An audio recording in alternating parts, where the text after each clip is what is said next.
Hi, and welcome to Mindful Menopause. My name is Olga Manganelli.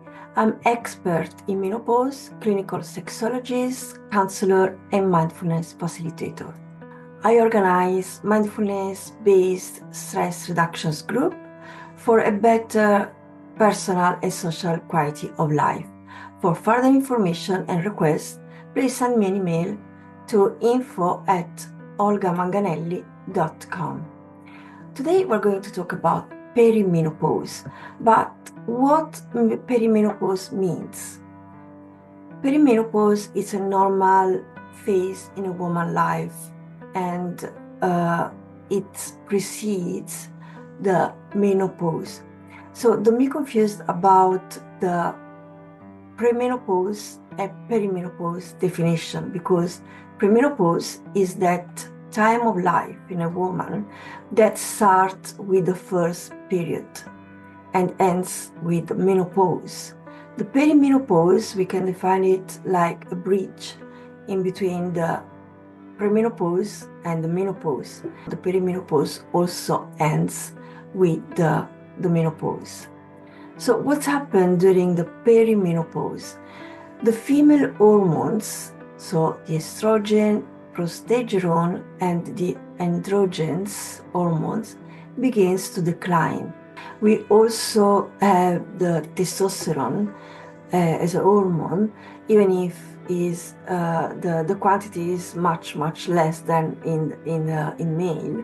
So all these hormones start to decline, slightly start to decline, and we are still fertile, and there is a possibility, even if it's a little bit more difficult, that you can get pregnant. So what is the symptomatology? Symptoms of perimenopause are linked with the hormone decline, with the deficiency of the hormones. The symptoms are different, and they're different on each individual, and they are emotional, psychological, physical, and cognitive response. How do we recognize it? The first sign is the irregular period. This is the first sign that is telling us that something is happening to our body.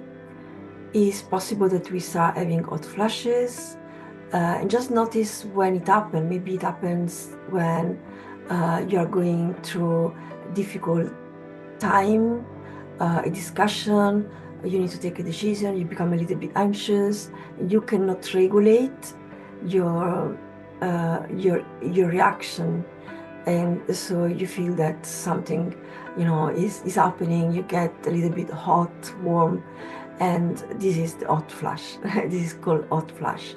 Sleep disorder, it can happen that you don't sleep regularly as always. Your mood is changing, mood swings. You can have intimate discomfort. You can feel like a little bit itchy, and also your sexual desire is going to be a little bit down. You don't understand why something is happening. It's very important in this occasion that you can talk to your partner, and you can just try to understand what is happening, and take it easy, because it's normal, because the process of the decline of your hormones has started. So it's normal that this process can affect also your desire. Then there are pain, osteoarticular pain. It gets a little bit worse during this period of your life.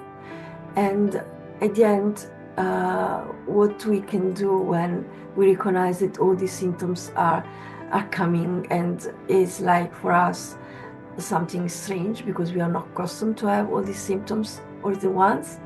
So the first thing to do is just to talk to our doctor, our gynecologist, to do some specific analysis, and change our quality of life, change the way we eat.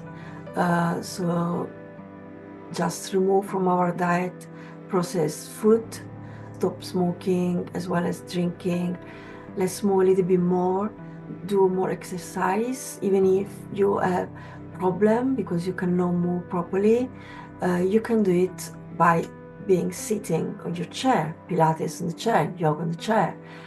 Just talk to a professional that can suggest you the right thing to do for your body.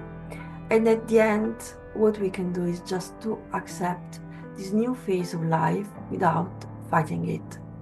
I just recognize that when I fight, and I can talk generally, when we fight something against something that is let us feel uncomfortable, we don't like it,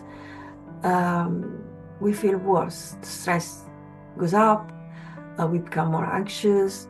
So fighting something is not the right way to solve the problem. Start by accepting what is happening. It's not the end of the world. It's something natural in our life. Just find a solution. It's the best thing that we can do. I suggest mindfulness and physical activity, of course, because apart from the other things such as have a good lifestyle and good way to eat, but being active and keep our brain active is very, very important.